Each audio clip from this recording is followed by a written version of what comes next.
Assalamualaikum warahmatullahi wabarakatuh.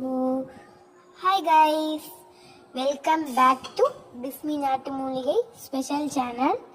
இன்னைக்கு நம்ம என்ன வீடியோ பார்க்க போகிறோம் அப்படிங்கிறதுக்கும் முன்னாடி நம்ம வீடியோவை எல்லாரும் லைக் பண்ணுங்கள், ஷேர் பண்ணுங்கள், சப்ஸ்கிரைப் பண்ணுங்கள். நீங்கள் லைக் பண்ணுற மூலியமாக எங்களுக்கு மோட்டிவேஷனாக இருக்கும்.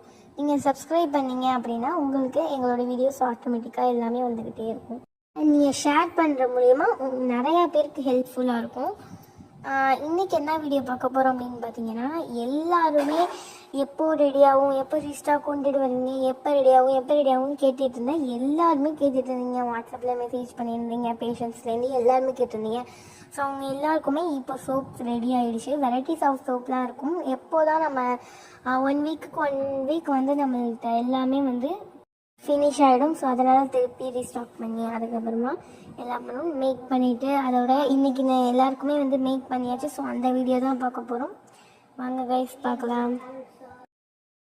அண்ட் இதுதான் எங்களுடைய நம்பர். யாருக்காவது மருந்து வேணும் அப்படின்னா இந்த நம்பருக்கு இன்ஷா அல்லாஹ் கான்டாக்ட். அஸ்ஸலாமு அலைக்கும் வரஹ்மத்துல்லாஹி வபரகாத்துஹ். லா தஹ்சன், என் சகோதரனே, என் சகோதரியே, கவலை கொள்ளாதீர்.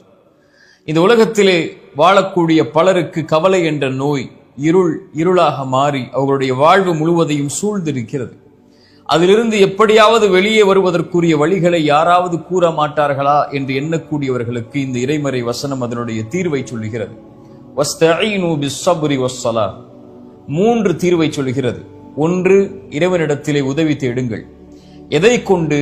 இறைவன் கொடுத்த இந்த சோதனையை பொருந்திக் கொண்டு தொழுகையை கொண்டு உதவி தேடுங்கள். இதில் 2ஐ பற்றி நாம் இன்று பார்க்க இருக்கிறோம். ஒன்று தொழுகை, இன்னொன்று துஆ, அவனிடத்திலே உதவி தேடுதல். இந்த 2 தான் நம்முடைய வாழ்வில் இருக்கக்கூடிய எல்லா கவலைகளுக்கும் மருந்து. இந்த மருந்தை சொன்னது இறைவன், அதை செயல்படுத்தி காட்டியது இறை தூதர் ஸல்லல்லாஹு அலைஹி வஸல்லம். இந்த உலகத்திலே அல்லாஹ்வுடைய தூதர் ஸல்லல்லாஹு அலைஹி வஸல்லம் அவர்களுக்கு எப்போதெல்லாம் உலகம் நெருக்கமாகுமோ, உலகம் அனைத்தும் கவலையால் சூழப்படுமோ, அப்போதெல்லாம் இறை தூதர் ஸல்லல்லாஹு அலைஹி வஸல்லம் ஒரு நபரை எதிர்பார்ப்பார்கள். அவர் யார்? பிலால் ரலியல்லாஹு அன்ஹு. அவருக்கு என்ன பொறுப்பு? அவர்தான் பள்ளியிலே அதான் சொல்ல வேண்டும். பிலால் வருகை தந்தவுடன் அல்லாஹ்வுடைய தூதர் ஸல்லல்லாஹு அலைஹி வஸல்லம் சொல்லுவார்கள், யா பிலால் அக்கிமிஸ் ஸலாத அரிஹ்னா பிஹா. பிலாலே, தொழுகையை நிலைநாட்டுவீராக, தொழுகையை நிலைநாட்டுவதற்குரிய அழைப்பை கொடுப்பீராக. அரிஹ்னா பிஹா, அதை கொண்டு என்னுடைய நிம்மதி, எனக்கு என்னுடைய வாழ்வில் என்னுடைய உள்ளத்தில் நிம்மதி ஏற்படுத்துவாயாக என்று சொல்லுவார்கள். அக்கிமிஸ் ஸலாத அரிஹ்னா பிஹா. இறைவன் எனக்கு கொடுத்த அந்த 5 நேர தொழுகையை நிலைப்படுத்துவதன் மூலமாக என்னுடைய உள்ளத்திற்கு நிம்மதி